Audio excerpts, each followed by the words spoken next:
first of all, Mayor Adams, thank you for being here. Thank you. Diane Savino is looking at me like, be nice.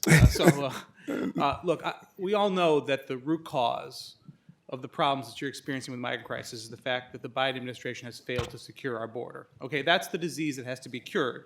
The rest of us are just trying to manage the symptoms. So I understand that's the position that you're in.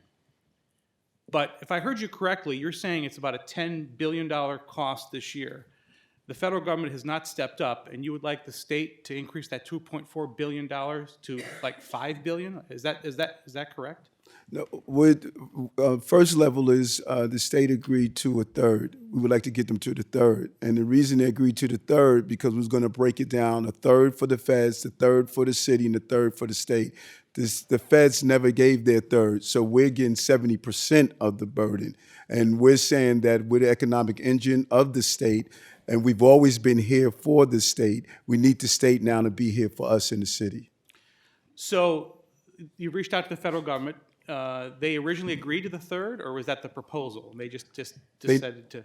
They never agreed to the third. That was the decision that was made here in Albany, that we would divide it in 3 ways. We never thought we would get a third from the federal government.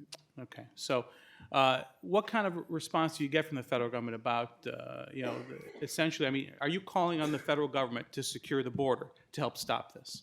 I'm calling for our partners in the Senate and Congress and the White House to come up with a real solution for immigration reform so that cities like New York, Chicago, Houston and others are not going through this. Cities should not be dealing with a national crisis. I understand that's the narrative, that we need to have comprehensive immigration reform, but that's like somebody walking into an emergency room with symptoms of a heart attack, and the doctor says, well, I can't treat your heart attack until we address your diet and exercise regimen.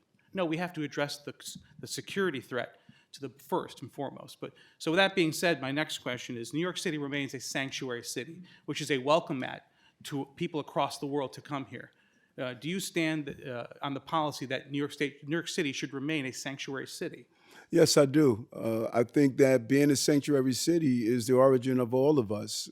All of us came from some level of immigration, but I think that those who come here and abuse our good nature, they need to be dealt with on a federal level, deported, and that's the type of abuse we saw. Well, there's nowhere to distinguish that. The bottom line is New York City remains a sanctuary city. That is what's drawing people here. I know we want to blame Governor Abbott. That's only about 10% of the folks are actually bused here. In fact, many of them are coming from NGOs that are being funded by the federal government that are bringing them here to New York. Once again, we need to repeal this sanctuary status in order to stop the flow so you can manage the situation as best as you can. No, I don't think people come here because we're a sanctuary city. I think they come here because we're the greatest city on the globe. And that's why the World Cup decided to come here. You know, we're the greatest city and the greatest state on the globe. And when I was in South America, people wanted to come. They thought this was the start of the American dream. That's what I believe. God bless you and good luck. Thank you, Senator.